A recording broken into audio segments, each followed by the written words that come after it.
How you doing? We're Level Ground. This is our new male talk show, The Think Tank. This is where we ask questions and you get our answers and what we really think. Yep. A male's talk show.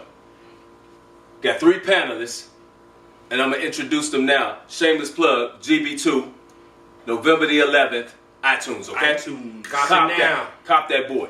Cop it. Here we are. November the 11th. Here we are. iTunes. All right. This is 3 panelists here, part of Level Ground. Let me introduce them. The Renaissance man to my far left, Harvey Allbangers. He's a rapper, a DJ, a producer, an actor, an entertainer. This is DJ West to the one. Ladies, y'all know how my bro get down. Very great dancer. The commander, the general, the commander-in-chief of Swagger himself. Mr. Herb from Level Ground. The H is silent. Boom, boom. Black Thor. It's silent. Black Thor. Hear The that. Dark Knight. All right. Are you guys ready? Ready. All right. Here's the question. All right. We're going to toss something. Toss it out. Okay. Whoever wants to answer, answer. All right. All right. Here's the first question. Do you like when someone who is not a man tell you how to be one? All right. We're going to go to Hard first. 2 minutes, right? 2 minutes. I'm going to make it real fast. No, we don't like that. And you want to know why we don't like that? Because there's anybody in the world like being told what to do by someone who is not an authority on the subject. Yes, ladies, you might know what you want your man to do, but we have to have realistic expectations of what the tangible realities of who you're dealing with is. You don't get into a relationship not knowing your bounds and your boundaries and who you've been with and who you want to be with. You get into a relationship knowing who you got. And knowing who you got to know what the plan can be, how far you can go, how far you can't go. You got to know your limits and your boundaries with people. And what I don't understand is I be in a relationship with somebody and they'll expect me to stretch when I don't know when to stretch, or to bend when I don't bend that way. You know what I'm saying? I'm a man, I do me. And every man who can hear me got to agree with me. You a man, you do you, and that's all you can ever do. So all this expectations of you to be, and definitions of what they need you to be and how they need you to be, this, that, and the third. Ooh. I'm gonna throw that question at you, Wes. Throw that question at you.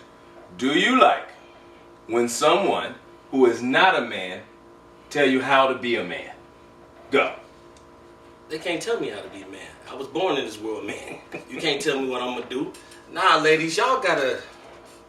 Whew, that's a tough one for me, boy. Whew. Boy, my Don't cuss at him. Don't cuss at him. I'm not cussing that. I'm not gonna do it. I'm gonna hold my tongue on this one. Ladies, just don't do it. I'm gonna keep it real short and sweet. Like me for who I am. Accept me for who I am. Don't listen to what people say. Hey, you get West 1. That's what I'm gonna give you, baby. All right, I'm gonna ask myself the question is, do you like when someone who is not a man tell you how to be a man? Well. Number one, if you are not a man, there is no way that you can tell me how to be a man. That's the same as vice versa, me trying to tell you how to be a woman. I've never been a woman. I've never did anything as a woman, so I can't tell you how to be a woman. I've seen my mom, as well as I know everybody on this panel has seen their mom do things, but that still doesn't mean that my mom was the end all to be all.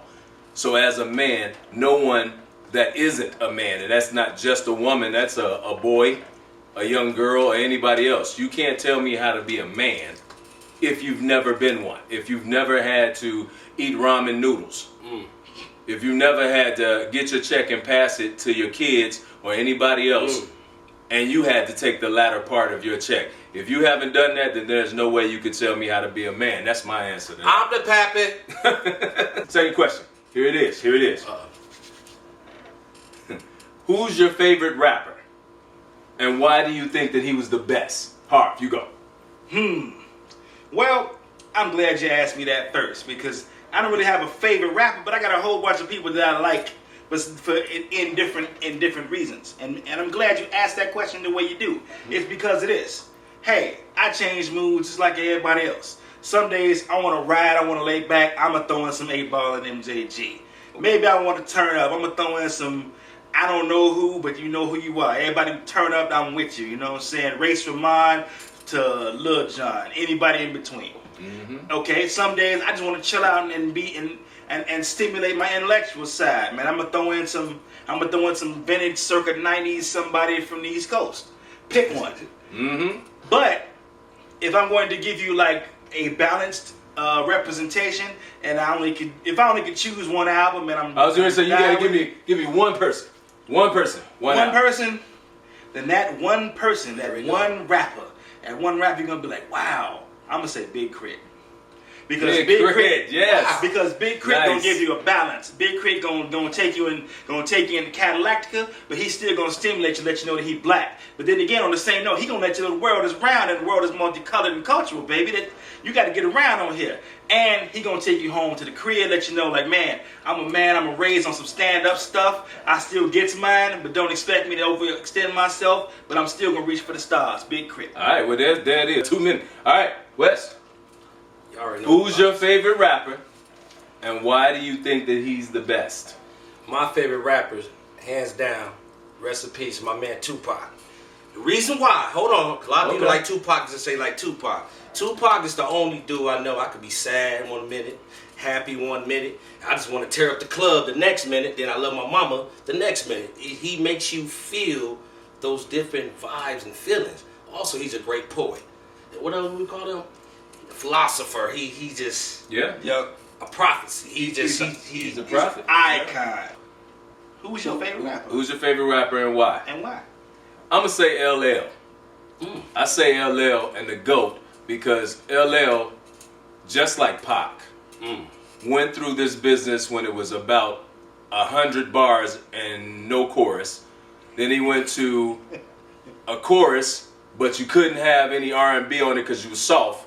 So you had to have a chorus and 50,000 bars, to a point where now R&B is a part of it. LL is probably the best at selling LL. And that was what artists were about, and that's what artists should be about today. He sold sexiness. He made sexy cool. He made you want to lick your lips and everything. Yeah. But mama said knock you out. He made it. LL cold, man. LL, the GOAT. I mean, and now he's acting, he's doing, I mean, come on, man. This man is a living icon.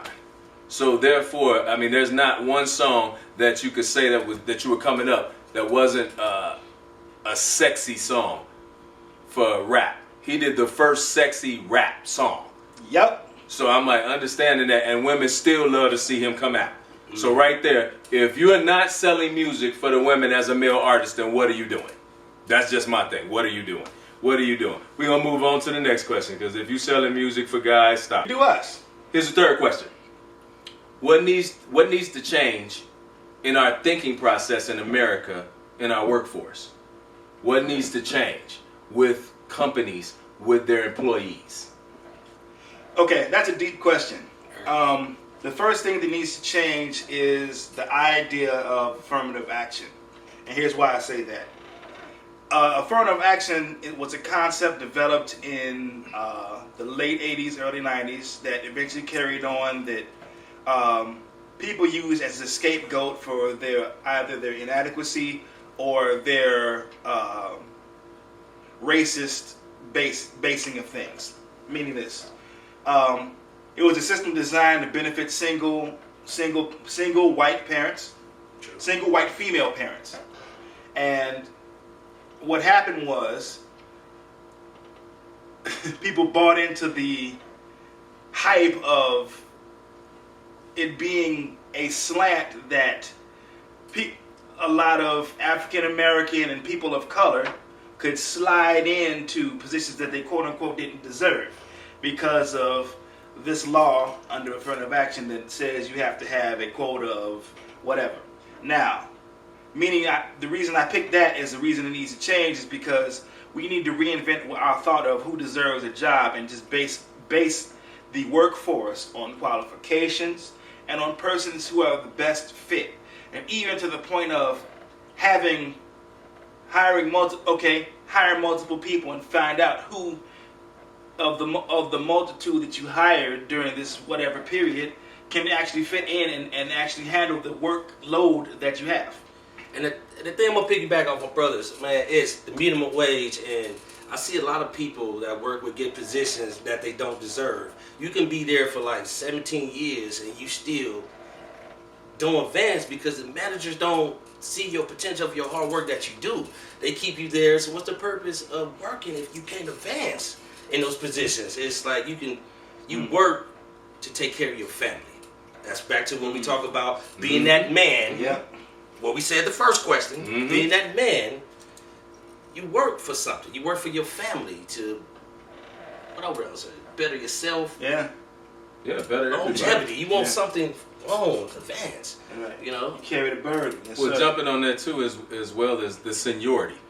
It used to be a time where my dad, your dad's grandfathers and stuff, they used to talk about seniority and how big it was to live and grow with a company, and the silver lining at the end of this tunnel, and what you can get, and your watch at the end of your work period, and how that works for you when you retire.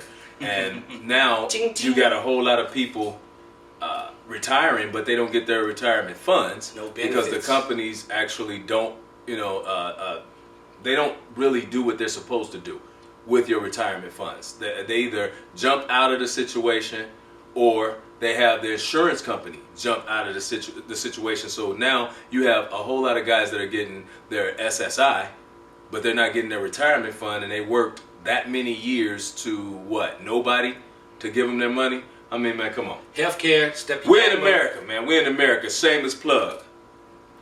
November the 11th. GB2. Get it now. Cop that iTunes. Cop 17 that iTunes. tracks. All right, here we go. We're going to do a speed round. Speed round. Round time? Random questions. Random questions. Here we go. Right Okay. here. Who do you go for advice? Quick. My brothers. Okay.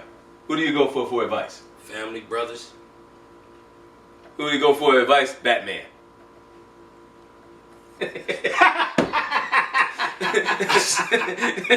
No. Seriously, family. y'all, Family. family and my man above, the Lord, man. He always is going to send you that, guide you right. Yep. Don't forget about him. He always going to answer your prayers. Absolutely. Believe in him. Okay. Ugly and live forever, or attractive and die in a year? Attractive and down the year. Ugly. You gonna live forever, huh? You gonna be the only ugly that's alive. Hey. The American dream is to be attractive and die young. So I'm gonna have to go with the other way. I don't want to be American's dream. I'm gonna go ugly and live forever. Yeah, I told you. Can I tell you why? Yeah, I want to be attractive and down the year, because it's like, man, I want them to say, man, when he was around. I want them stories, man. Man. Oh, we just get it. He Y'all, was ugly. y'all should have been here when Howard was around, because, man, what was we supposed to do? What we supposed to do? What superhero do you mimic? Captain America. Captain America. Mine's the Punisher. Punisher. Head down. Black Thor. You better believe it. All right, last question. What habits have you broke or want to break? Complacency. Ignoring ignorant people. Oh, ignoring ignorant people. That's what I said. Smoking, and I did that. So I mean, and it took a lot. Took a lot of help with everybody, but man, yeah, done with those cigarettes. I put them down. And the part he's not going to say, because this is my brother, I got to up him. He did it by just quitting. I'm done. Salute. I'm trying to do it. Big salute. Think before you talk. The GB2, November the 11th, iTunes. If you know us, grab a CD right now. Put some love in there. Trust me. Put some love. Thank you. We want to thank everybody, all the viewers, for this. It'll be another one coming real soon. Hold up. One more thing. If y'all got questions for us, hit us up on Level Ground, DJ What's One, and we make sure we answer it for y'all. Yes, sir. Yes, sir. Follow us on Twitter and Instagram. Follow us on Twitter. Follow. Y'all have a good night. Turn up. This is where you just say a whole lot of stuff and you don't do nothing.